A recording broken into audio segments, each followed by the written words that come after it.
আমরা পুরো plane check করে পাইলটকে হ্যান্ডওভার করে দিয়েছিলাম। তারপরে ওই 3 বিজনেসম্যান প্লেনে করে সুরাটের দিকে রওনা দিল।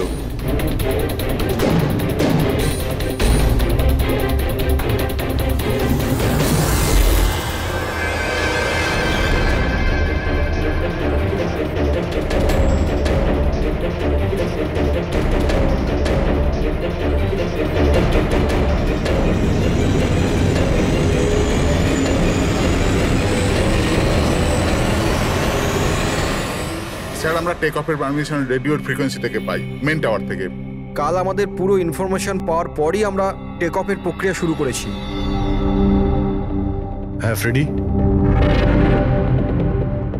কি? আচ্ছা, ওকে ওকে ওকে, হ্যাঁ ঠিক আছে, আমরা দেখছি। কি হয়েছে স্যার? মদনকে যে নাম্বার থেকে হুমকি দেওয়া ফোন করা হয়েছিল সেটা ক্র্যাশের দিন এখানেই ছিল, এই এয়ার স্ট্রিপেই।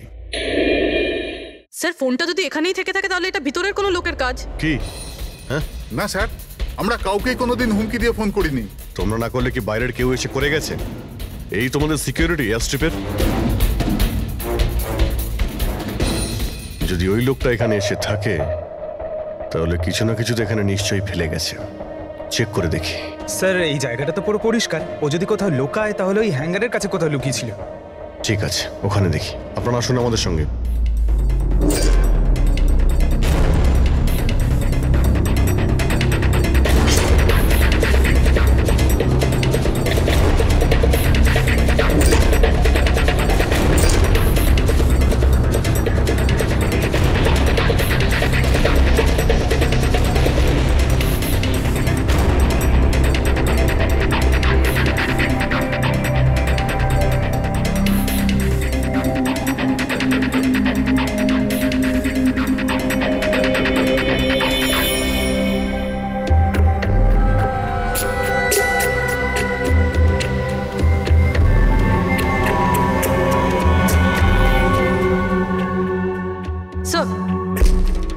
স্যার, একটা ভাঙা ফোন পেয়েছি।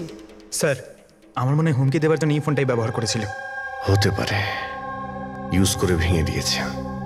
রেখে দাও, কিছু প্রমাণ তো নিশ্চয়ই পাওয়া যাবে। কোথায় পেলে তুমি এটা? স্যার, ওখান থেকে। স্যার, এখানে।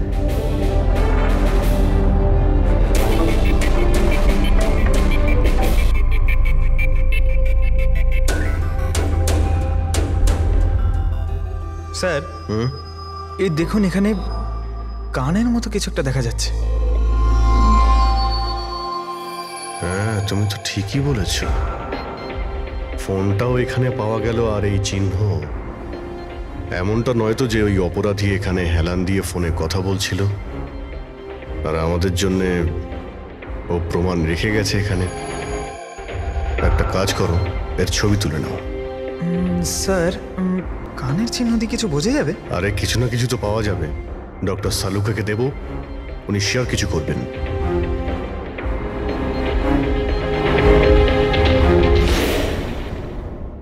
স্যার, 2টো লাশ পাওয়া গেছে, অঙ্কুর আর মদনের। অঙ্গদ আর মদন। আচ্ছা, সুমিত আর ওই প্লেনের পাইলট? খোঁজ চলছে স্যার, এখনো কোনো খবর পাওয়া যায়নি।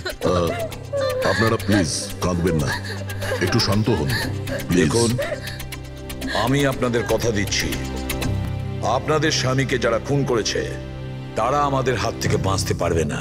স্যার, হ্যাঁ স্যার, এই ফোনটা পেয়ে গেছি যে ফোন থেকে হুমকি দেওয়া ফোনটা করা হয়েছিল, কিন্তু স্যার, আমরা ওখানে পৌঁছানোর আগেই খুনি এই ফোনটা ভেঙে দিয়েছে, যাতে আমরা ওর অবধি পৌঁছতে না পারি। স্যার, আমরা জানি এটা কে করেছে। চেনেন আপনারা? কে কে খুন করেছে? রণদীপ আর শশী। রণদীপ আর শশী কারা? হ্যাঁ স্যার, এই দুজন বিল্ডার্স। এরা চাইতো না যে আমাদের 3 জনের স্বামী এই ডিলটা করুক। জানতাম, আমরা জানতাম যে এই ঘটনার পুরো দোষ আমাদের ঘাড়েই চাপানো হবে। আপনাদের পরিচয়? স্যার, এরাই দুজন হলো সেই খুনি, রণদীপ আর শশী।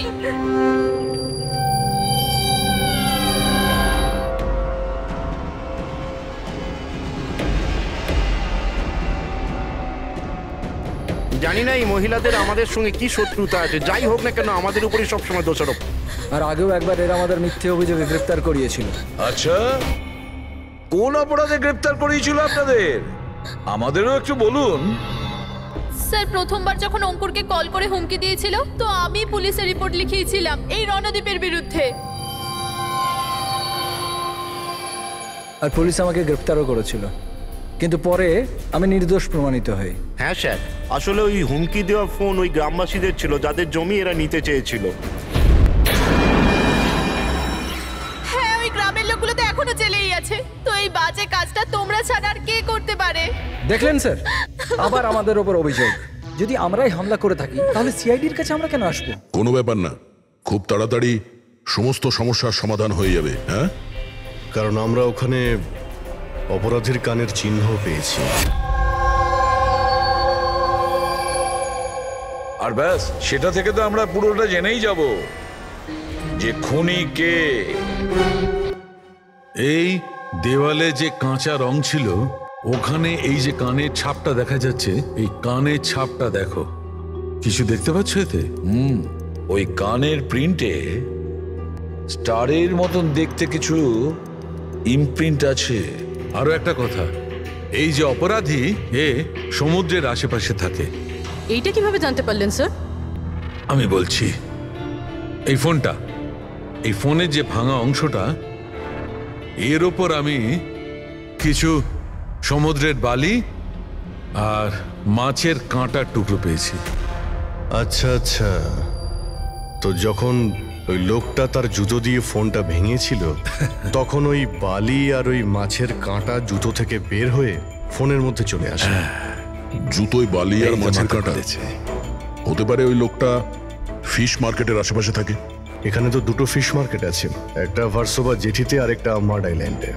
ব্যাস, তাহলে আমাদের কাজ হয়ে গেছে। এই দুটো ফিশ মার্কেটে গিয়ে খোঁজ নাও, আর দেখো এমন কেউ আছে যে কানের মধ্যে স্টারের শেপের ইয়াররিং পড়েছে।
ওই লোকটাকে আমি দেখতে পেয়েছি। Okay sir. সবাই চলে এসো। Okay sir.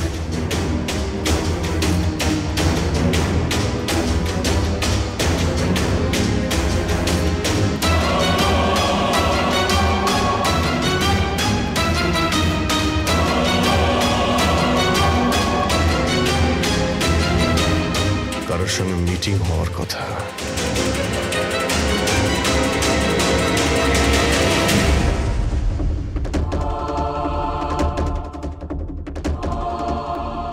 এই লোকটা কে চিনতে পারছি না তো।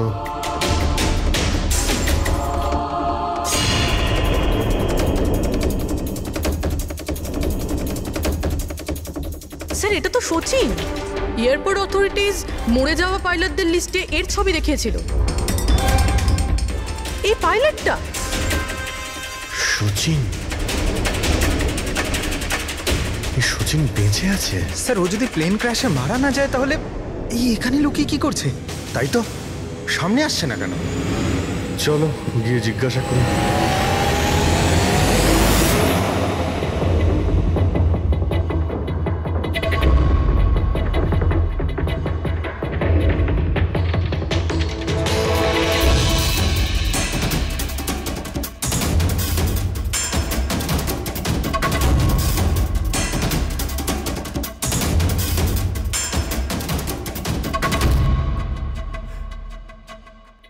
স্যার। হ্যাঁ,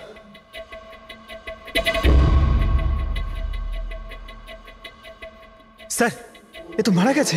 মারা গেছে? ওই দেখুন স্যার, সচিন পালাচ্ছে।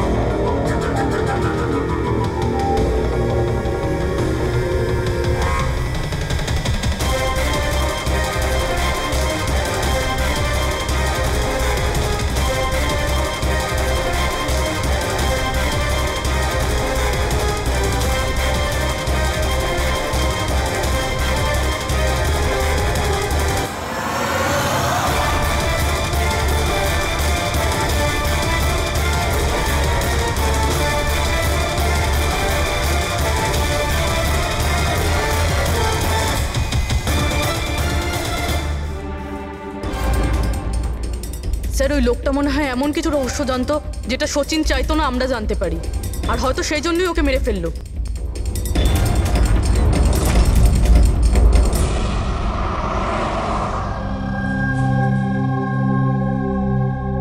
স্যার,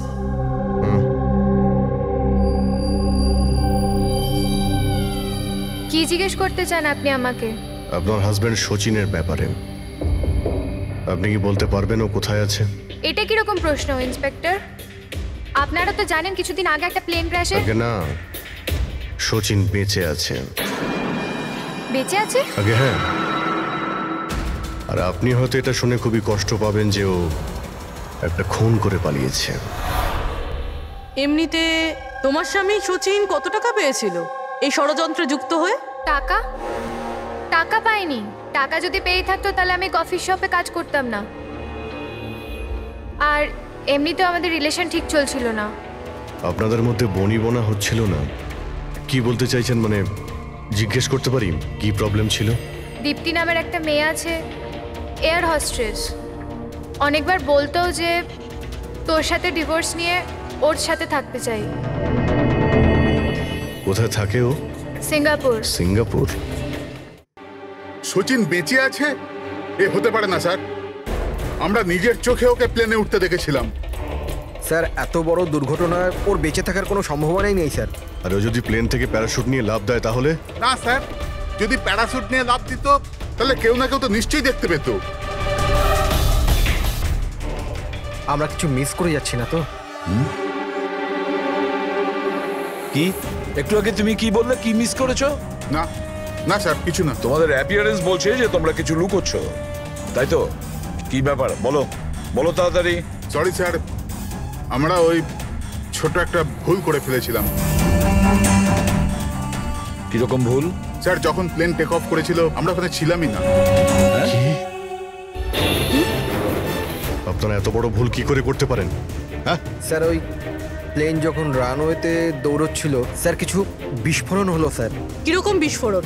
স্যার কেউ একজন চকলেট বোম ফাটিয়েছিল, তো আমরা ওইটাই দেখতে গিয়েছিলাম যে কোথাও কিছু হয়নি তো। আরে এটা তো চকলেট বোম। আর স্যার যখন আমরা ফিরে এলাম তখন দেখলাম যে প্লেন উড়ে গেছিল স্যার। এটা ওই দাড়িওয়ালারই কাজ হবে স্যার। ওদের কনসেন্ট্রেশন নষ্ট করার জন্য। হ্যাঁ, কিন্তু অভিজিৎ কেন? কিসের মোটিভ থাকতে পারে ওদের কনসেন্ট্রেশন ব্রেক করার জন্য? কিছু না কিছু তো গোলমাল আছে অভিজিৎ। আচ্ছা, যখন বোমটা ব্লাস্ট হয় তখন প্লেনটা বায়ুস্তরের কোন জায়গায় ছিল? ওখানে গিয়ে দেখাও। আসুন স্যার। চলো দেখাও। আসুন।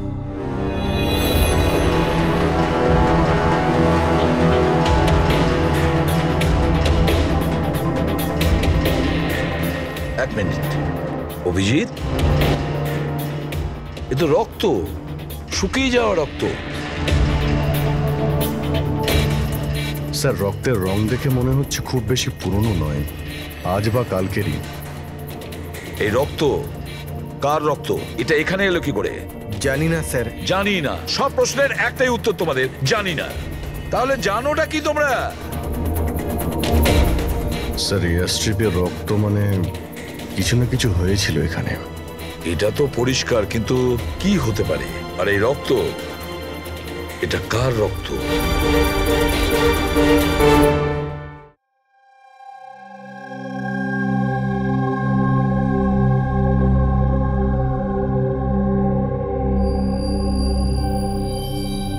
বস, জানতে পেরে গেছি ওই এয়ার স্ট্রিপে যে রক্ত ছিল ওটা কার? কার ছিল? এর, পাইলট সচিনের।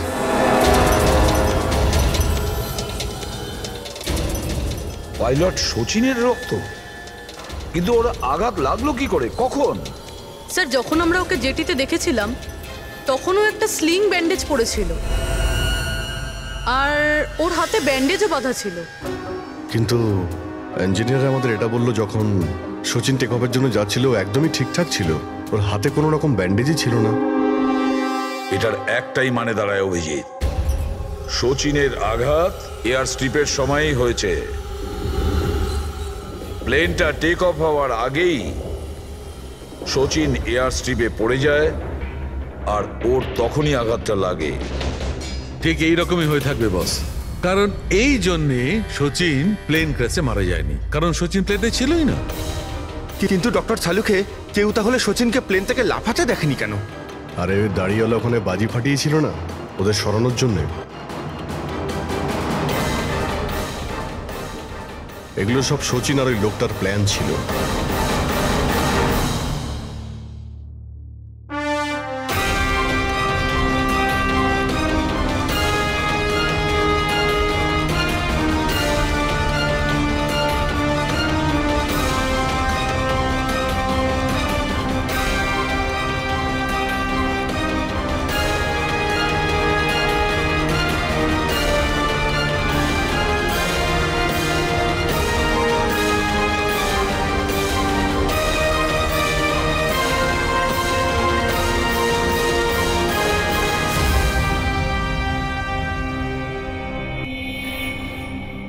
Hello, okay, thank you sir. সচিনের ওই গার্লফ্রেন্ড দীপ্তি, যে সিঙ্গাপুরে থাকে, ওর নাম্বার পেয়ে গেছি। সচিন কি হয়েছে ওর? ও ঠিক আছে তো? দীপ্তি, একটা কথা বলো, শেষবারের মতন সচিনের সঙ্গে তুমি কবে কথা বলেছিলে? 2 দিন আগে। 2 দিন আগে? কিন্তু সচিনের ওয়াইফ তো আমাদের বলেছে তোমাদের দুজনের সম্পর্ক ভেঙে গেছে। না, হয়তো ওর বউকে এটা বলেনি যে ও আমার সাথে মিট করতে সিঙ্গাপুরে আসছে। আচ্ছা, সচিনের কবে আসার কথা সিঙ্গাপুরে? 1 সপ্তাহ বাদে। ও,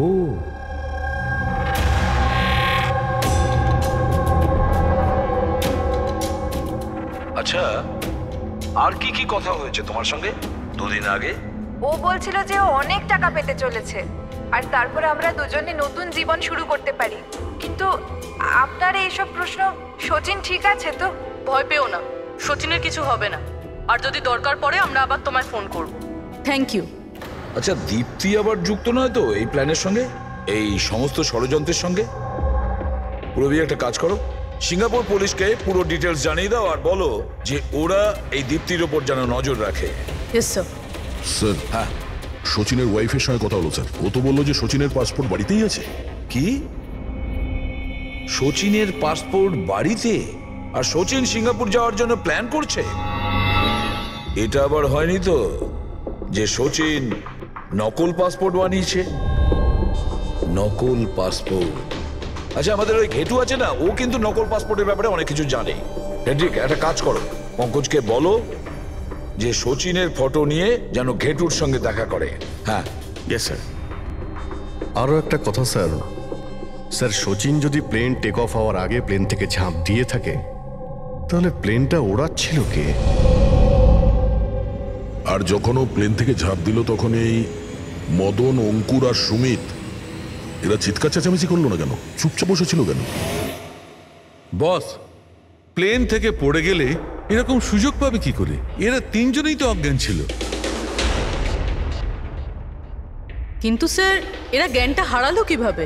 পুরবি, এদের 3 জনের পেটের মধ্যে ব্ল্যাক কফি ছিল, আর ওই ব্ল্যাক কফিতেই নেশাদ্রব্য মেশানো ছিল। কি? ব্ল্যাক কফির সঙ্গে নেশার ওষুধ? I am boarding. আপনার কফি। Thank you.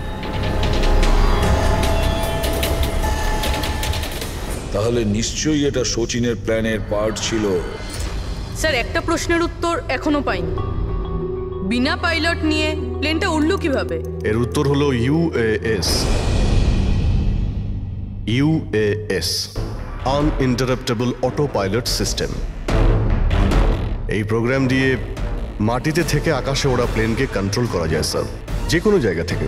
হ্যাঁ স্যার, আমরা এই ফরেন্সিক ল্যাবে দাঁড়িয়েও যে প্লেনটা আকাশে উঠছে তাকে কন্ট্রোল করতে পারি। এই প্রোগ্রামটা এই জন্যই বানানো হয় যে আকাশে ওড়ার সময় প্লেনে যদি কোনো ইমার্জেন্সি হয় বা কোনোভাবে প্লেন হাইজ্যাকও হয়ে যায়, তাহলে তার কন্ট্রোল যেন নিচে থাকা লোকেদের হাতে থাকে। তার মানে প্লেনের ককপিটের কন্ট্রোল তার হাতে থাকবে যার হাতে রিমোট আছে। হ্যাঁ স্যার, আর যার কাছে রিমোট কন্ট্রোলটা ছিল সেই প্লেনটা ক্র্যাশ করিয়েছে সমুদ্রে। রিমোট কন্ট্রোলের লোক খুনি, এক কফিতে নেশার ওষুধ। যদি একবার আমরা জানতে পারি না যে ওই ব্ল্যাক কফিতে নেশার ওষুধ কে মিশিয়েছিল আর কে খাইয়েছিল, তাহলে বুঝে নাও রিমোট কন্ট্রোলের খুনির কাছেও আমরা পৌঁছে যাব। Remote control. Black coffee? Sir, Madan তো ব্ল্যাক কফি খেতেন না, ওনার হাই ব্লাড প্রেশার ছিল। আর স্যার, আমিও তো সুমিতকে কোনো ব্ল্যাক কফি দিইনি, কারণ ও যখন বাড়ি থেকে বেরিয়েছিল তখন আমিও বাড়ি ছিলাম না। দেখুন, আমরা ওই তিনজনের পেট থেকেই ব্ল্যাক কফি পেয়েছি, যে সেই নেশার ওষুধ মিশিয়েছিল। আর আপনারা বলছেন যে আপনারা কেউ নিজেদের স্বামীকে ব্ল্যাক কফি খাওয়াননি। হতে পারে অন্য কেউ ওনাদের ব্ল্যাক কফি খাইয়েছিল, বা হতে পারে বাইরে যেখানে গিয়েছিল সেখানে খেয়েছিল। কোথাও গিয়েছিল কি? হ্যাঁ স্যার, ওকে আমাদের ড্রাইভার এয়ারপোর্টে ছাড়তে গেছিল। তাহলে হতে পারে যে ও বাইরে কোথাও কফি খেয়েছে, তাহলে ড্রাইভার জানতে পারে। রবি, ওকে একবার ডাকুন তো, কোথায় আছে ও? স্যার, যবে এই ঘটনা ঘটেছে তবে থেকে ও কাজে আসছে না, ও আমার ফোনও তুলছে না। তার মানে অভিজিৎ, এই রবি কাল থেকে উধাও।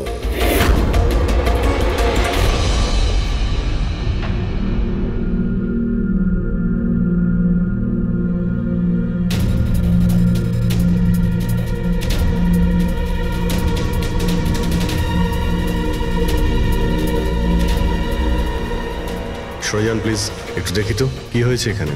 দেখুন স্যার, এখানে খুব গন্ধ আসছে, আর এক্ষুনি পুলিশকে ফোন করেছিলাম কিন্তু এখনো কেউ আসেনি। আমরা সিআইডি থেকে।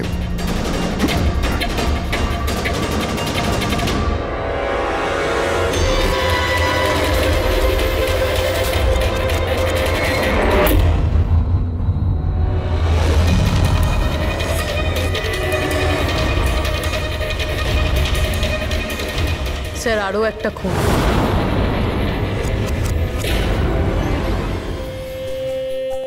চলে আয়, জাস্ট ফলো মি।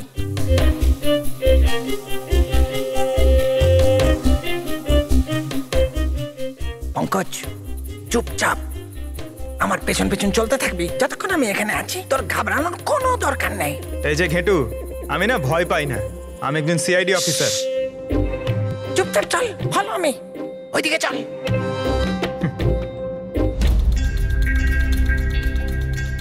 চলে আয় পঙ্কজ।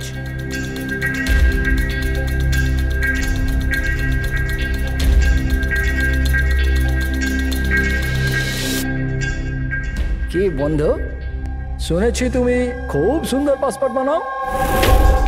কে বললো? আমার একটা বন্ধু বলেছে। বন্ধু? কে বন্ধু? না, আমি চিনি না একে।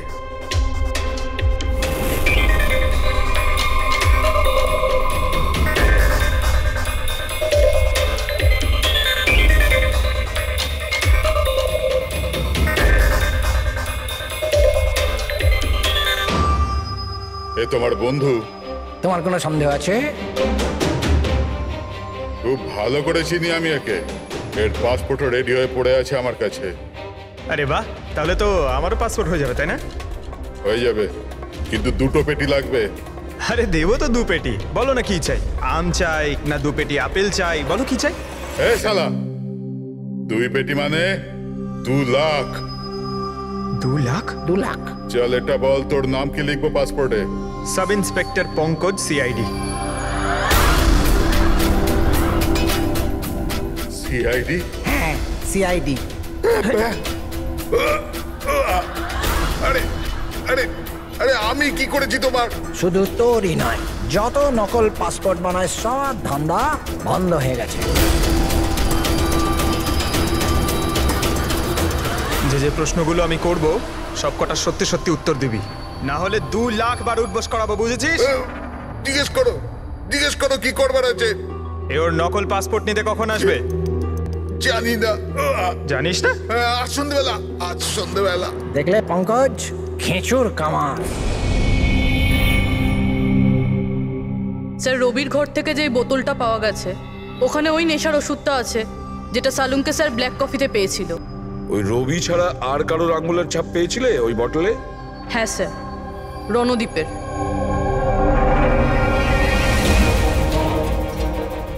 রণদীপ, এই রণদীপ বিউরোতে এসে চেঁচিয়ে চেঁচিয়ে নিজেকে নির্দোষ প্রমাণিত করতে চাইছিল না? প্রথমে রবিকে ব্যবহার করে খুন করানোর জন্য, তারপর রবিকেই মেরে ফেলে। স্যার, আমি রণদীপকে অনেকবার ফোনে ট্রাই করেছি, কিন্তু ওর ফোন বন্ধ আসছে। একবার এই সচিনকে যদি আমরা পাই না, ওই আমাদের পৌঁছে দেবে রণদীপের কাছে। সন্ধেবেলাই তো আসছে নিজের নকল পাসপোর্ট নেওয়ার জন্য।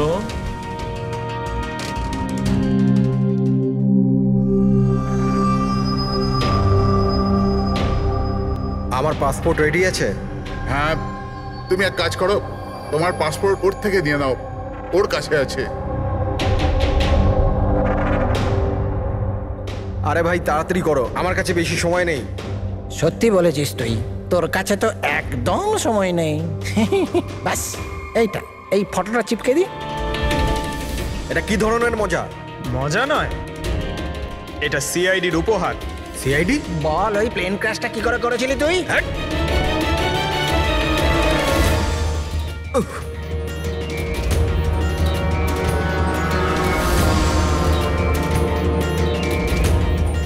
সিআইডি থেকে পালিয়ে টেক অফ করা এত সহজ নয়। ইমার্জেন্সি ল্যান্ডিং করতে হয় অপরাধীদের। টাকার লোভে আমি অন্ধ হয়ে গিয়েছিলাম। এই কাজের জন্য আমায় 50 লাখ টাকা দেওয়া হয়েছিল,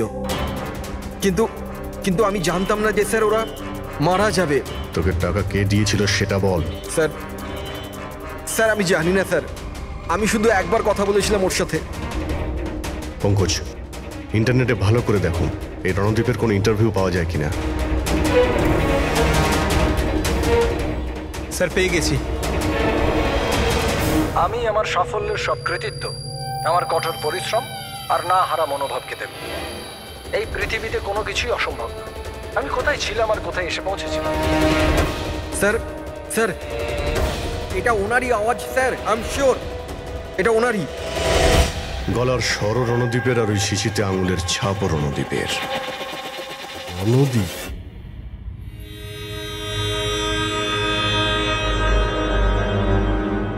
স্যার, সামনে গিয়ে রাইটে। স্যার, এই রণদীপের ফোন তো অফ বলছে, ওর লোকেশন কি করে ট্র্যাক করব? আরে ফোন বন্ধ তো কি হয়েছে পঙ্কজ, ওর ভিডিওটায় মনে আছে? ওই ভিডিওটার মধ্যে ওর হাতে একটা ব্রেসলেট পড়েছিল। আমি ওই ইন্টারভিউ দ্বিতীয়বার চেক করেছি। কিন্তু স্যার, ব্রেসলেট দিয়ে লোকেশন কি করে ট্র্যাক করব? পঙ্কজ, ওটা কোনো অর্ডিনারি ব্রেসলেট নয়। ওই ব্রেসলেটে জিপিএস ট্র্যাকিং লাগানো আছে। আর এরকম ব্রেসলেট বেশিরভাগ টাইপ 1 ডায়াবেটিসের লোকেরাই পরে। ব্রেসলেটে জিপিএস থাকে স্যার? হ্যাঁ, তার কারণ হলো যে ওর শরীর যদি কোনো সময় খারাপ হয়ে যায় বা ওর মাথা ঘুরে যায়, তাহলে ওর পরিবারের লোকেরা জিপিএস এর সাহায্যকে সহজেই ট্র্যাক করতে পারবে। কিন্তু স্যার, এই জিপিএস বলছে রণদীপ কুন্ডু বাড়িতে আছে।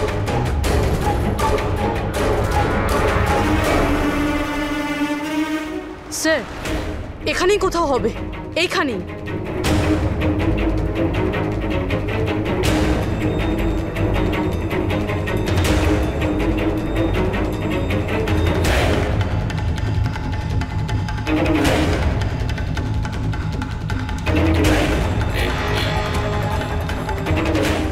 এইদিকে স্যার।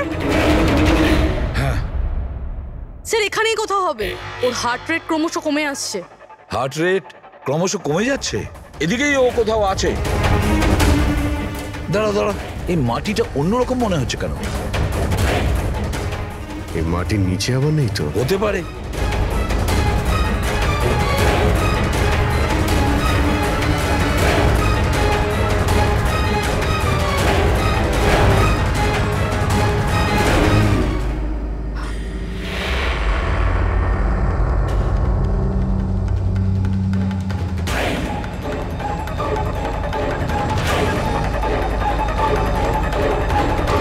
মাই গড, বেঁচে আছে স্যার।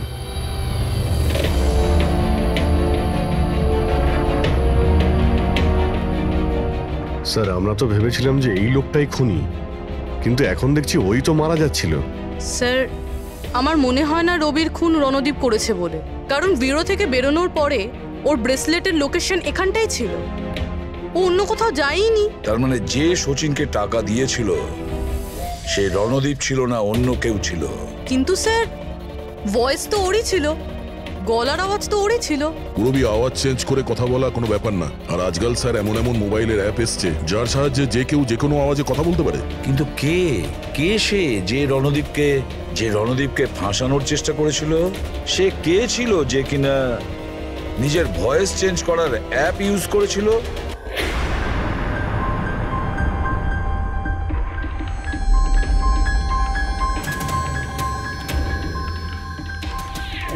চিয়ার্স।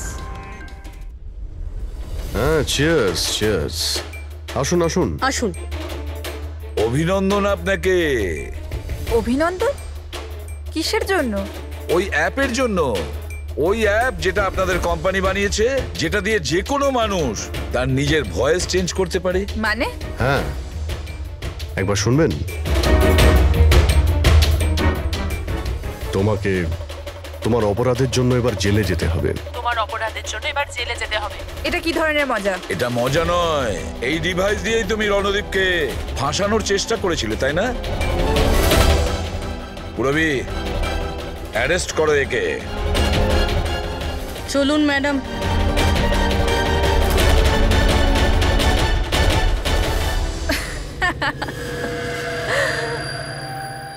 এত কিসের তারা আছে সিআইডি? একটু ওদিকে তো তাকান। এই ছেড়ে দাও ওকে। বোকামি করো না। এই ছেড়ে দাও এদের।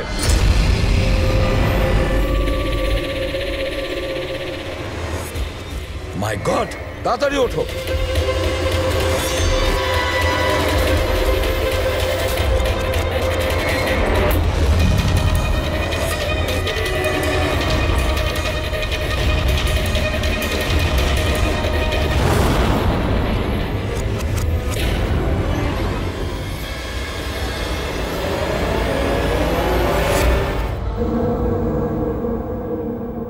Good bye CID.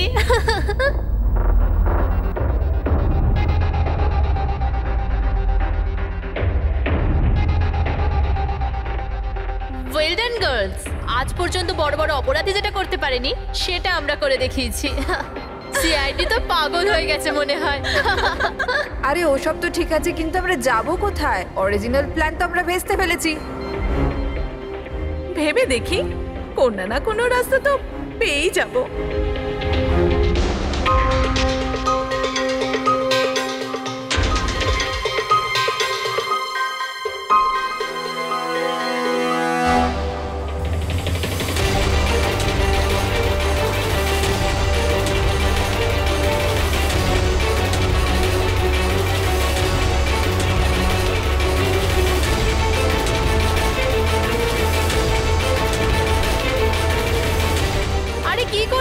কিরকম ভাবে প্লেন ওড়াচ্ছিস তুই? আরে আমি চালাচ্ছি না রে। তুমি তো বলেছিলে যে তুমি প্লেন চালাতে পারো। আরে আমি এটা করছি না, এটা নিজে থেকে হচ্ছে। ও নো, প্লেন তো নিচে যাচ্ছে।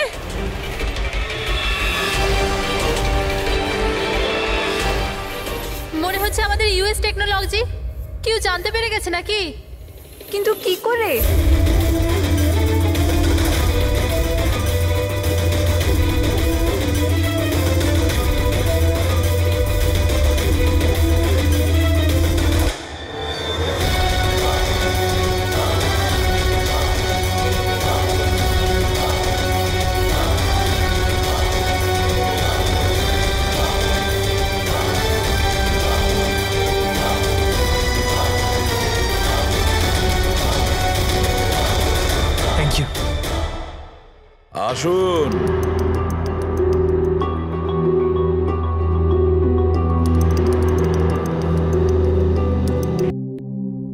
যে দেশে মহিলারা স্বামীর দীর্ঘ জীবনের জন্য ব্রত রাখেন, সেখানে আপনারা তিনজন মিলে আপনাদের স্বামীদের খুন করে দিলেন। নিশ্চয়ই কোনো উপযুক্ত কারণ ছিল এর। হ্যাঁ, কারণ ছিল। আমাদের হাজবেন্ডরাও ধোয়া তুলসী পাতা ছিল না। হ্যাঁ, লোকেদের কাছে তো এমন দেখাতো যে ওরা আমাদের খুব ভালোবাসে, কিন্তু বাড়িতে কিছু অন্য গল্প হতো। না আমরা কোনো ভালোবাসা পেলাম আর না কোনো সম্মান। অঙ্কুর তো কতবার রিয়ার উপর হাতও তুলেছিল, হসপিটালেও ভর্তি হতে হয়েছিল ওকে। এই সব থেকে বিরক্ত হয়ে আমরা আমাদের স্বামীদের কল করে হুমকি দিচ্ছিলাম, আর ভাবলাম সুযোগ ভালো আছে, তাই আমরা ওদের মেরে ফেললাম।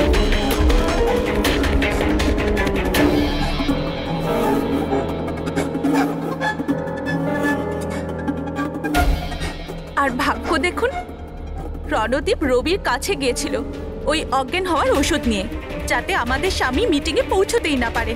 আর এই ব্যাপারটাও আমাদের কাজে লেগে গেল। তাহলে রবির সততার সুযোগ নিয়েছো তুমি। তারপরে তোমরা রণদীপকে মাটিতে পুঁতে দিয়েছিলেন, যাতে আমাদের মনে হয় ও অপরাধ করে পালিয়ে গেছে। খাঁচায় বন্দি পাখির মতো জীবন কাটানোর কোনো ইচ্ছে ছিল না।